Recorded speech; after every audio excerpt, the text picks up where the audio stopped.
باپ ایک خاموش سایہ، ایک انمول حقیقت۔ جوانی میں اکثر انسان اپنے باپ کو شک کی نگاہ سے دیکھتا ہے۔ یوں لگتا ہے جیسے باپ کو ہمارے مسائل، تکلیفوں اور ضرورتوں کا احساس ہی نہیں۔ ہم سوچتے ہیں کہ وہ نئے دور کے تقاضوں کو نہیں سمجھتے، وہ ہمارے خوابوں اور تمناؤں کی قیمت نہیں جانتے۔ کبھی کبھی ہم ان کا موازنہ دوسروں سے کرنے لگتے ہیں۔ اگر ہمارے باپ نے زیادہ محنت کی ہوتی، بچت کی ہوتی، کچھ بنایا ہوتا تو آج ہم بھی بڑے گھر میں، گاڑی میں گھوم رہے ہوتے۔ ان کے پوچھے گئے سوال، کہاں ہو، کب آؤ گے، دیر نہ کرنا، ہمیں غیر ضروری لگتے ہیں۔ ان کی محبت بھری نصیحتیں، سویٹر پہنو کچھ اور اوڑھ لو، سردی زیادہ ہے، ہمیں پرانی سوچ کی علامت لگتی ہے۔ ہم اپنے باپ کو صرف ایک معیار پر پرکھتے ہیں: گھر، گاڑی، پلاٹ، بینک بیلنس اور کاروبار۔ اور جب اپنی زندگی میں کمی یا ناکامی محسوس ہوتی ہے تو سب کا ذمہ دار ان کو ٹھہرا کر خود کو بری الزم کر لیتے ہیں۔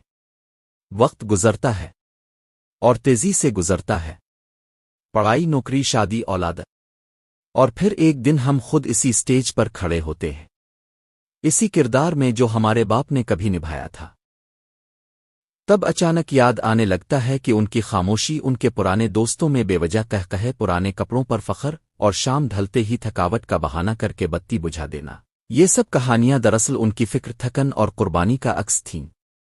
ہم سمجھنے لگتے ہیں کہ وہ قرآن کی ہر آیت پر رک کر ہماری سلامتی کی دعائیں کرتے تھے، ہر نماز کے بعد کپکپاتے ہاتھوں سے ہمیں اللہ کی پناہ میں دیتے تھے، شاید راتوں کو جاگ جاگ کر ہمارے لیے آیت الکرسی کے دائرے کھینچتے تھے۔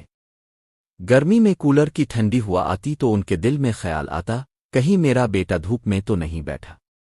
لیکن یہ سمجھ بہت دیر سے آتی ہے، اتنی دیر سے کہ ہم انہیں چھو بھی نہیں پاتے، ان کے زخم بھر بھی نہیں پاتے، ان کی محرومیوں کا ازالہ بھی نہیں کر پاتے۔ یہ احساس ہمیں تڑپاتا ضرور ہے، مگر اس وقت تک وہ موقع ہاتھ سے نکل چکا ہوتا ہے۔ باپ کا پیار اکثر خاموش ہوتا ہے، چھپا ہوتا ہے۔ بچپن میں ہمیں محسوس ہوتا ہے، مگر جوانی میں ہم اس لمس کو بھول جاتے ہیں۔ باپ بننے کے بعد احساس ہوتا ہے کہ پتہ نہیں کتنی بار ہمارے باپ نے دل ہی دل میں ہمیں گلے لگانے کی خواہش کی ہوگی، مگر ہماری لاپرواہی نے انہیں یہ موقع نہ دیا۔ درمیانے طبقے کا سفید پوش باپ اپنی زندگی کا ہر لمحہ اولاد کی خواہشات، دعاؤں اور کامیابیوں کے لیے قربان کر دیتا ہے، پھر بھی اکثر اپنی زندگی میں یہ احساس اولاد کو نہیں دلا پاتا کہ اس سے بڑھ کر کوئی دوست، خیر خواہ اور سچا ہمدرد دنیا میں نہیں۔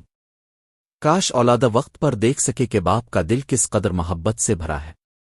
یقیناً جو اولاد یہ حقیقت وقت پر جان لے وہی سب سے خوش نصیب ہے۔